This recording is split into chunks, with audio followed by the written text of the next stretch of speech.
Bo Nickal is offering a detailed and principled defense of his controversial decision to withdraw from the Real American Freestyle 5 card, a move that canceled his highly anticipated wrestling match with Yoel Romero and drew immediate backlash from disappointed fans. The incident unfolded at the Saturday morning weigh-in, where Romero missed the agreed-upon 205-pound limit for their light heavyweight contest by a substantial 7 pounds, stepping on the scale at 212. While Nickal indicated a willingness to accommodate a minor discrepancy, he deemed this oversight a professional breach too significant to overlook, leading to the bout's cancellation and leaving the RAF 5 co-main event slot vacant. Nickal provided a meticulous account of the weigh-in process on the Ariel Helwani show, describing the growing suspicion as Romero delayed. "I woke up around 203, ate and drank to get up to 205, waited around 45 minutes for Yoel to get there. Once he didn't step on the scale right away, I kinda knew he was over," Nickal explained. He had mentally prepared for a small allowance. "I expected 2, 3, 4 pounds, and no worries, we'll get it going." However, the 212-pound reading transformed the situation. For Nickal, this was not a negotiable hurdle, but a failure to uphold the fundamental contract of the bout. "People want to see me compete, which I do too, but they don't understand what it's like to be in that position. This is not fun and games. This is not a charity match. This is a professional sporting event. I came in professional, and unfortunately, he didn't." This stance, while unpopular with some fans, underscores Nickal's commitment to treating these high-profile wrestling exhibitions with the same seriousness as his UFC career. He framed his withdrawal not as fear or gamesmanship, but as a matter of integrity and competitive fairness, refusing to grant an opponent who missed weight by such a wide margin what could be perceived as a physical advantage. The cancellation marks the second time in consecutive RAF events that a Nickal-Romero matchup has failed to materialize, following Nickal's own injury-related withdrawal from their originally scheduled RAF 4 bout. With this wrestling chapter closed on a frustrating note, Nickal's focus now fully shifts back to the UFC's middleweight division, where he is expected to return later this year, aiming to convert the momentum from his spectacular knockout of Rodolfo Vieira into a run toward the top 15, leaving the professional complications of the wrestling world behind.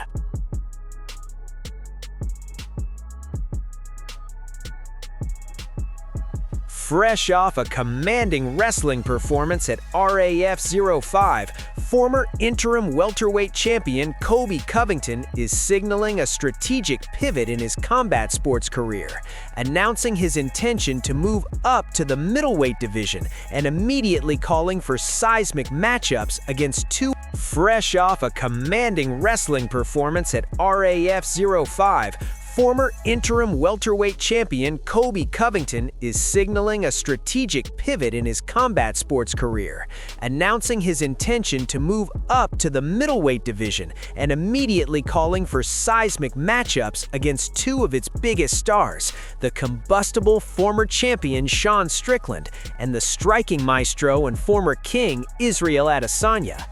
Covington, who snapped a 2-fight UFC losing streak with a technical fall victory over Luke Rockhold on the wrestling mats, believes his path back to relevance and major pay-per-view headlines lies in the 185-pound weight class. He has framed the move not as a desperate leap, but as a calculated invasion, asserting that the division's fighters are less athletic and thus more vulnerable to his trademark style of suffocating pressure and elite cardiovascular endurance. Covington's callouts are meticulously chosen for maximum impact and promotional heat. He first targeted Adesanya, the former long-reigning champion currently navigating a rare 3-fight skid, framing the bout as a clash of iconic former title holders with pre-existing animosity. "I think someone like Israel Adesanya," Covington stated, "that's someone that intrigues me. A former champion like myself, someone who generates hype, has a following, and has a platform and a brand." He then directly referenced their past verbal sparring to add personal stakes. "It's someone I don't really like. He's talked a lot of shit about me in the past, so let's see if he can actually back that shit talk up." He then turned to the ever-unpredictable Strickland, promising a spectacle both inside and outside the cage. "Oh yeah, I would love that fight," Covington said, dismissing Strickland as a cardio kickboxer and vowing to replicate Dricus du Plessis's grinding victory over him. "That press conference would be fun. It would be bonkers. So yeah, we can settle it, for sure." This maneuver is a textbook Covington strategy, using his unparalleled ability to generate controversy and headlines to bypass the traditional contender queue. By calling out the division's most prominent names, despite his own recent struggles at welterweight, he aims to create a narrative so compelling that the UFC might overlook conventional rankings. However, significant hurdles remain. Strickland is already scheduled to face Anthony Hernandez in February, and Adesanya's fighting future is unclear following his recent losses. Furthermore, the promotion may prefer to use its established middleweight stars to build new contenders rather than to rehabilitate Covington's standing. Yet, by planting his flag and naming two of the sport's biggest draws, Chaos has once again seized control of his narrative, creating a potential shortcut to a massive payday and a headline slot in a new division, contingent entirely on his ability to sell a fight better than anyone else.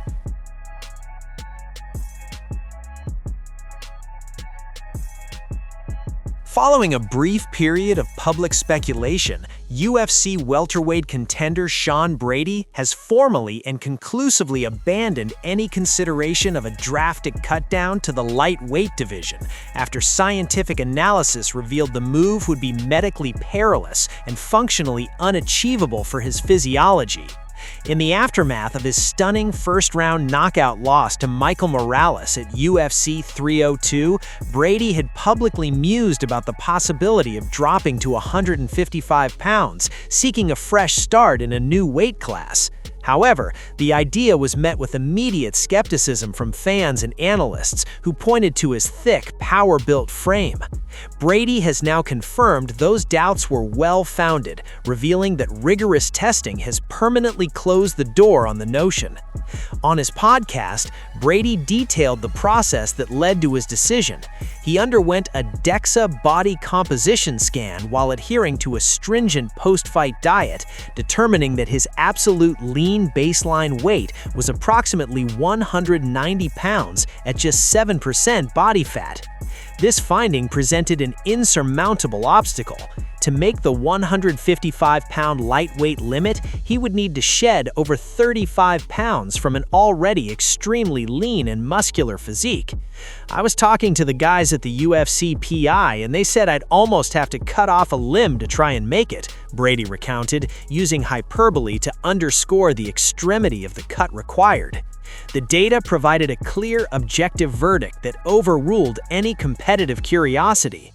With the weight change narrative firmly put to rest, Brady's path forward is now unequivocally within the welterweight division, where he remains a formidable number 7 ranked contender. He reframed his natural size as a primary advantage, stating, "I'm a bigger welterweight when it comes to muscle. I've beaten tall guys my entire career. There's no reason for me to change divisions." This decision refocuses his career on rebuilding from the Morales loss, which interrupted the positive momentum of his dominant wins over Gilbert Burns and Kelvin Gastelum. The task ahead is clear: to refine his game, address the vulnerabilities exposed by Morales, and use his powerful wrestling and improving striking to climb back into the title conversation at 170 pounds, a division where his physicality is an asset rather than a burden to be surgically overcome.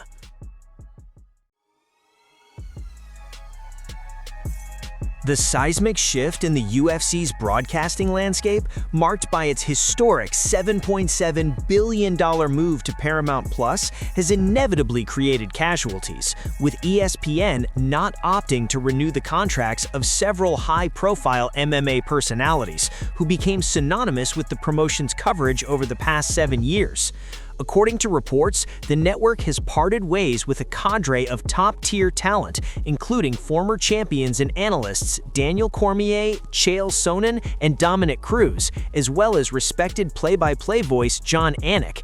This purge represents a stark business decision by ESPN, which will continue to broadcast other MMA promotions like the PFL, effectively ending an era that Cormier himself praised as instrumental in elevating the UFC's mainstream profile.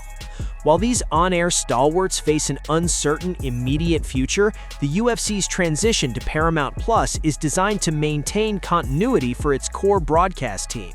UFC CEO Dana White has consistently stated that the foundational commentary booth will remain intact, confirming that Joe Rogan will continue in his role for select major events, driven by his passion for the sport rather than financial necessity. Furthermore, White has indicated that John Anik will also make the jump to the new platform, alongside other established voices like Paul Felder and Michael Bisping, with reporter Megan O'Leary finalizing a new deal as well. This suggests a strategy of preserving the familiar audio signature for fans, despite the massive change in distributor. The human cost of the business move, however, is significant. Analysts like Cormier, Sonnen, and Cruz, who provided deep technical insight and charismatic commentary, are now free agents. Their departure from ESPN's UFC coverage severs a direct link to a period of tremendous growth for the sport on the network. The new era officially launches with UFC 324 on January 24th, headlined by Paddy Pimblett versus Justin Gaethje under the Paramount Plus banner. While the core sound of the broadcast may remain familiar, the absence of those key ESPN analysts marks the end of a definitive chapter, reminding fans and fighters alike that in the world of sports media, even the most prominent voices are subject to the ruthless calculus of billion-dollar broadcasting deals.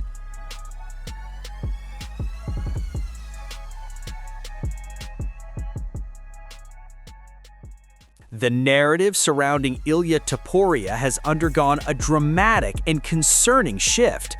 From being the sport's most electrifying force, a devastating conqueror of legends like Alexander Volkanovski, Max Holloway, and Charles Oliveira on his path to two-division glory, he has become its biggest question mark.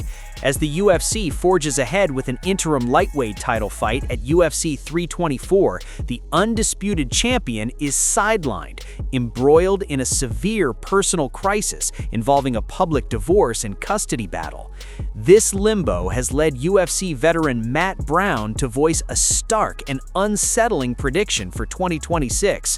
When Topuria does return, he may do so prematurely and vulnerable to defeat.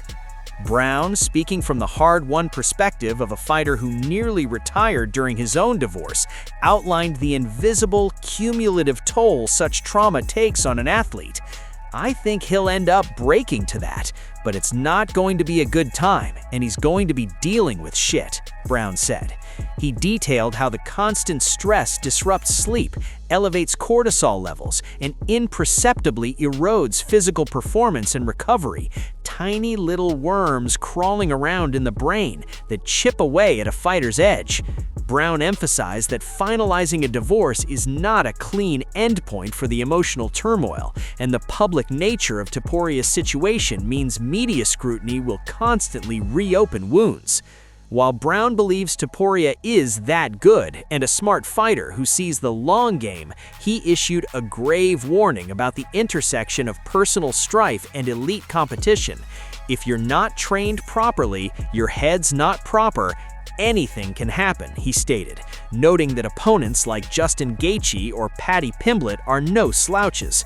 This perspective casts a shadow over UFC CEO Dana White's non-committal stance on guaranteeing the interim winner a unification bout. It's no longer just about when Topuria returns, but in what condition. The boldest prediction for 2026, in Brown's view, isn't about who Topuria fights, but whether the personal war outside the cage leaves a version of the champion who can still dominate within it. His hiatus is a protective measure, but the greatest risk may await him upon his return, when he must compartmentalize a world of private chaos to face a hungry, focused challenger with nothing to lose.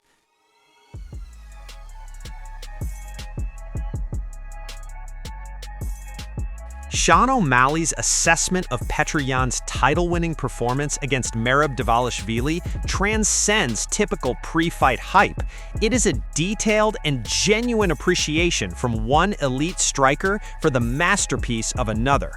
Following Yan's dominant 5-round reclamation of the bantamweight prone at UFC 323, a fight where he entered as a significant underdog, O'Malley offered a breakdown brimming with respect and technical admiration.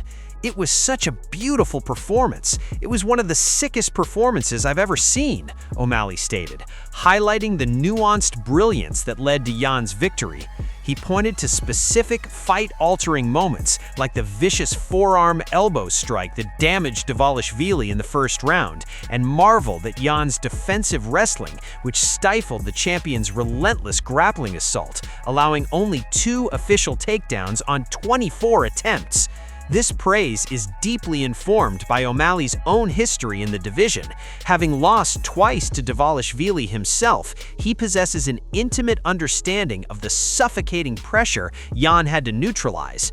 Furthermore, O'Malley's career was catapulted by a controversial split decision win over Yan back in 2022, creating a permanent narrative link between them.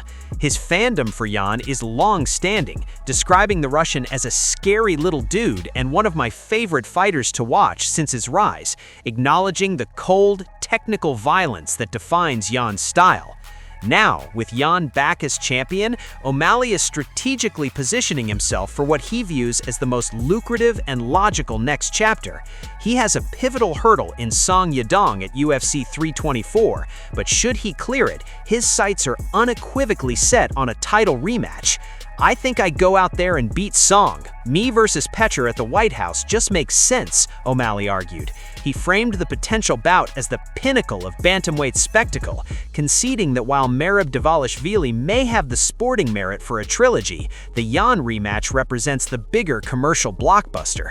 What's a bigger fight than that? If we're going off just pure big fights, me versus Petr, rematch at the White House seems like the biggest fight. In lavishing praise on Yan's performance, O'Malley accomplishes 2 goals. He gives authentic credit to a rival's exceptional work, and he simultaneously elevates the stature of the man he hopes to challenge, thereby increasing the magnitude and marketability of their potential sequel. He is building the champion up, knowing that a victory over such a highly regarded force would be the ultimate validation for his own career, setting the stage for a legacy-defining clash on the most historic stage imaginable.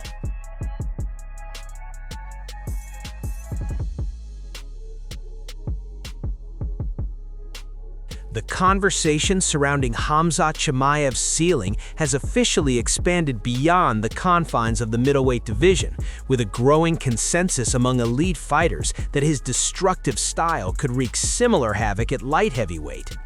The latest and highly significant voice to join this chorus is Reinier de Ridder, a surging middleweight contender and elite grappler in his own right, who has publicly dissected the 205-pound landscape and concluded that Chimaev possesses the perfect toolkit to conquer it.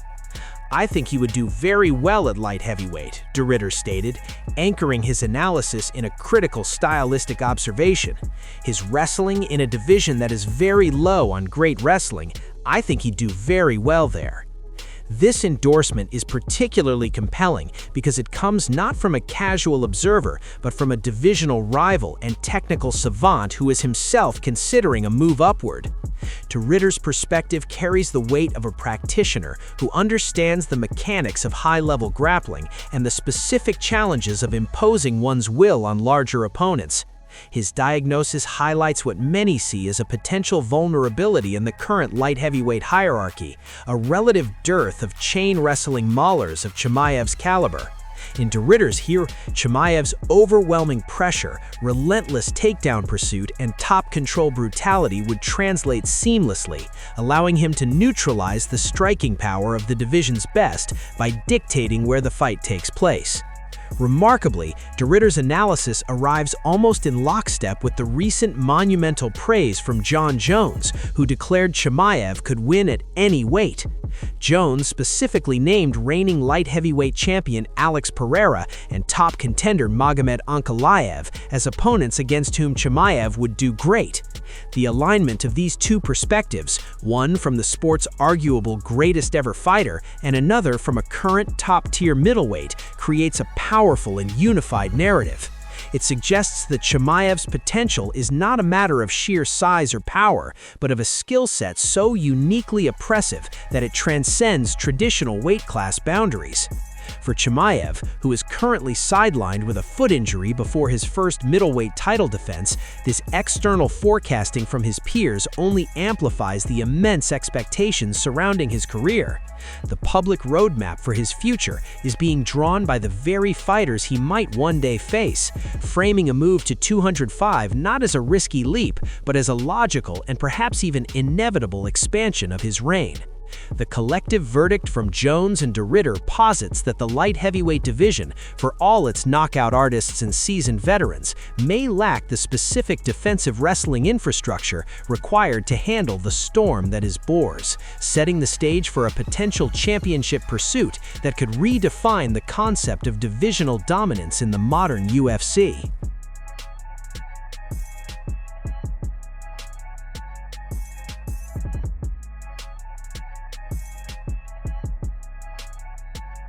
The once amicable relationship between UFC CEO Dana White and boxing promoter Eddie Hearn has dissolved into open hostilities, marking the first major promotional feud ignited by White's ambitious and disruptive new venture, Zuffa Boxing.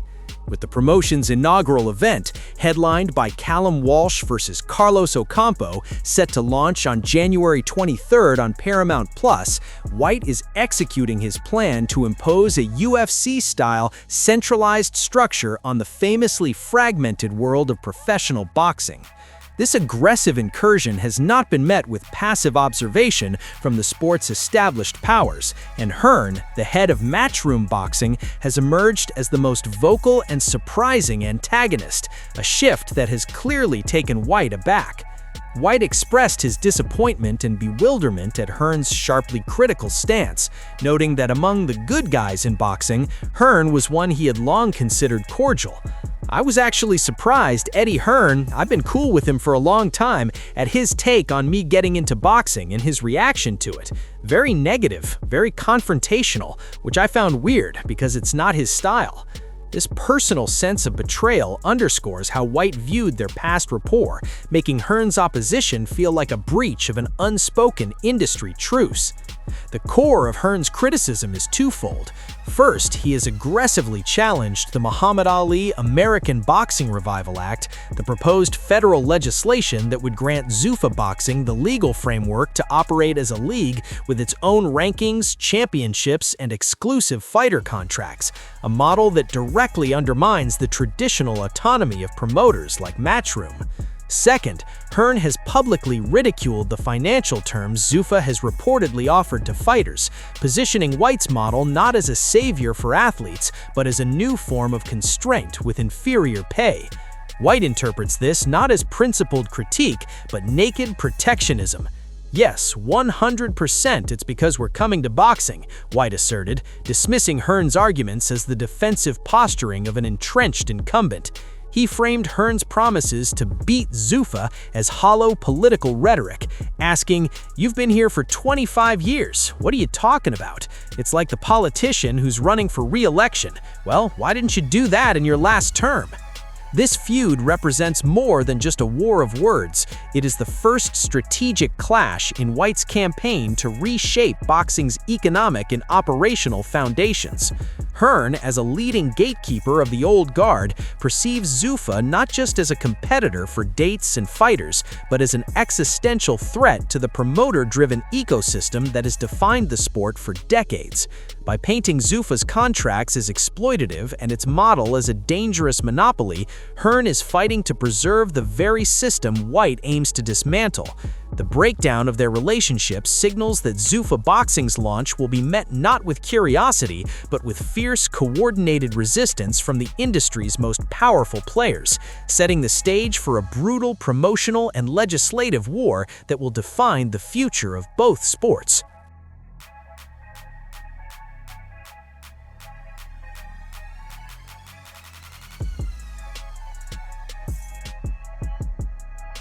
The UFC's highly anticipated foray into the glamour of the Golden Globes, intended to showcase its new era with broadcast partner Paramount Plus, culminated in a segment that was almost universally panned as an awkward and confusing misfire. In a bid to generate mainstream buzz, strawweight champion Mackenzie Dern and fan-favorite contender Brian Ortega were flown in, walking the red carpet in elegant formal wear before being thrust into a peculiar onstage skit. The premise saw an announcer introduce young actor-presenters by quipping they were so popular they needed extra security from the UFC.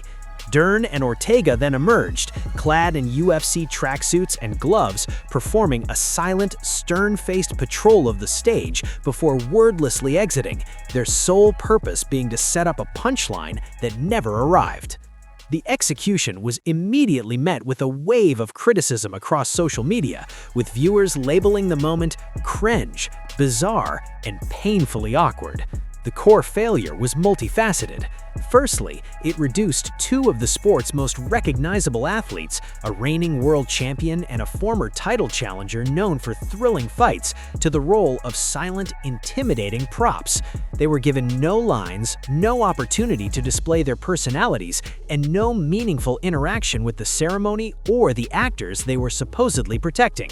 This underutilization felt profoundly disrespectful, trading on their reputation as tough while offering none of their actual charisma or story.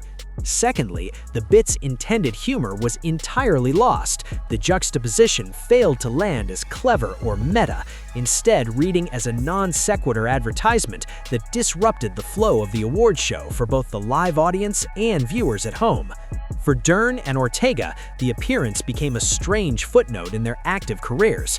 Dern, who captured the strawweight title in October, is in a holding pattern, awaiting the announcement of her first defense. Ortega is deep in preparation for a pivotal move to lightweight against Renato Moicano at UFC 326, a fight critical to revitalizing his career. While the red carpet offered a moment of crossover prestige, the onstage segment ultimately backfired, generating the wrong kind of attention. It served as a stark lesson in the challenges of sports entertainment integration. Simply placing athletes on a prestigious stage is insufficient. The integration must feel organic, respectful, and authentic to the athletes' brands, or it risks alienating the core fanbase while baffling the new audience it seeks to attract.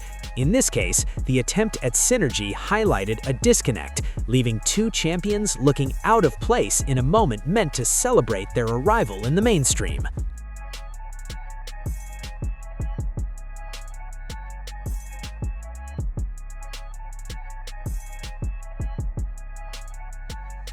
In a career meticulously engineered around provocation, where crossing lines is not a bug but the central feature, Colby Covington has identified exactly one instance where he believes his trademark vitriol missed its mark and ventured into genuine error.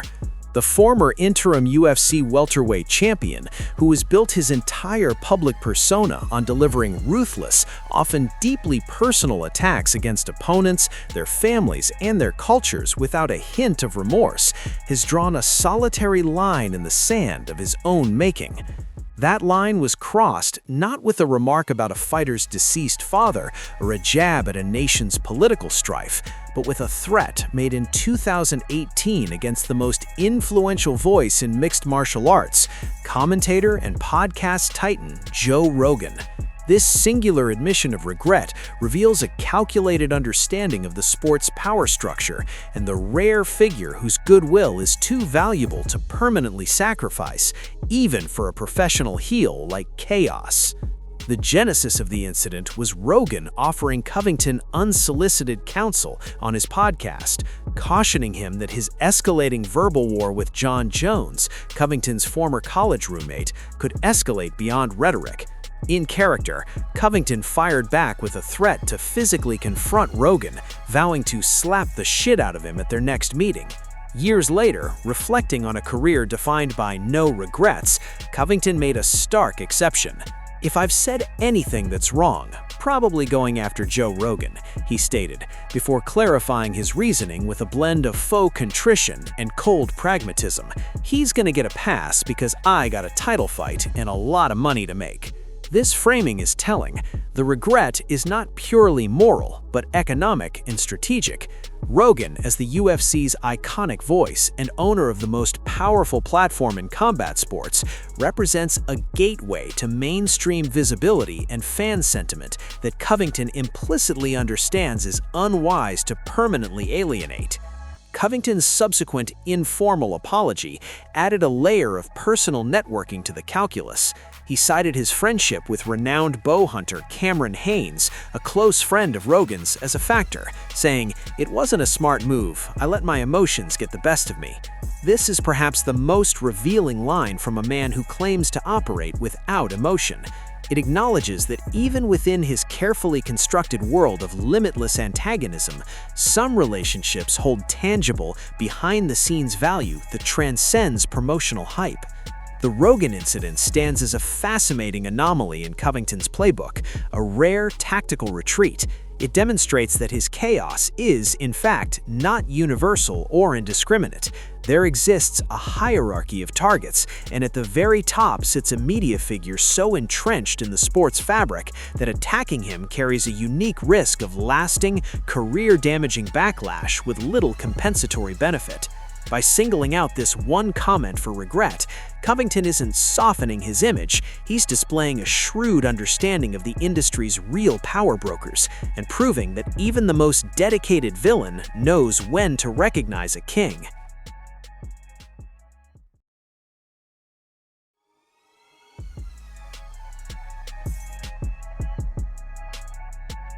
Arman Tsarukyan is watching the UFC 324 main event not as a neutral observer, but as a strategist mapping the future of his own career, and he has arrived at a definitive conclusion. His interests are best served by a Justin Gaethje victory. The top-ranked lightweight contender has explicitly and repeatedly backed the highlight to defeat Paddy Pimblett, framing his support not as a matter of personal loyalty, but as a cold, logical calculation of fighter psychology and promotional politics. For Tsarukyan, the outcome will dictate whether the road back to a title shot is a straight line or a labyrinth designed to avoid him. Tsarukyan's reasoning is layered with a deep-seated belief in a fighter's code. He draws a stark distinction between the two combatants, asserting that Gaethje represents the kind of competitor who faces challenges head-on, while Pimblett represents one who would evade them.